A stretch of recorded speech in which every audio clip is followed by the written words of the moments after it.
Ну что, решили вы свой спор? О чем? Всегда ли нужно правду говорить? Да, но я женское решение этого вопроса давно знаю. Какое же оно?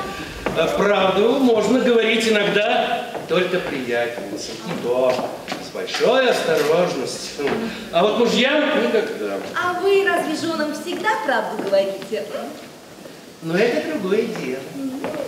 П'еса «Астроўская нявольніцы» роздум аб чалавечай натуры. У друкаванай выглядзе драматычную камедыю свет пабачыў у 1881 годзе, а ўжо праз 2 гады і на сцэне. У п'есе гісторыя няроўнага шлюбу. Дзяўчыны аддаюць замуж за пажылога багацея. Драматызму дадае сустрэча маладой жонкі з першым каханнем, які служыць у яе мужа. Вопытная сяброўка дае урокі хітрасці, але яны аказваюцца марнымі. У гэтым спектаклі жонкі-нявольніцы атрымліваюць білеты ў свет матэрыяльнага дабрабыту, але кожная распараджаецца імі па-свойму. Это пьеса из последнего периода, такого позднего периода Островского. Вот. Она очень такая неоднозначная, сложная.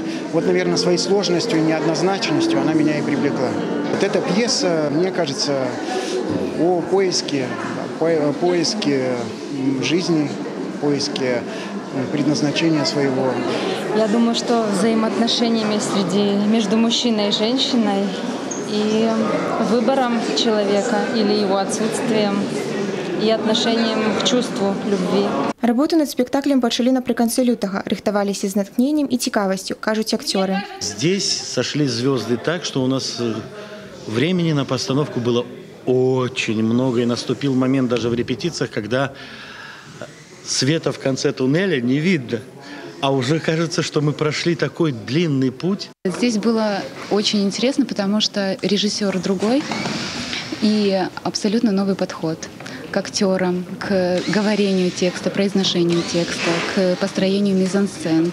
И это было очень интересно, новый опыт. Это уже такой даже грустный момент, потому что во время репетиции ты находишься в поиске таком творческом, и становится сейчас грустно, что вот спектакль, конечно же, вот он родился на зрителя, и уже не будет репетиций. Настала чарга гледачоў ацэньваць творчыя пошукі. Мяркуючы па прэм'ернай авацыі, адзнака выдатна. Ганна Буйкевіч, Александр Воронін, тэлерадыёкампанія «Брэст».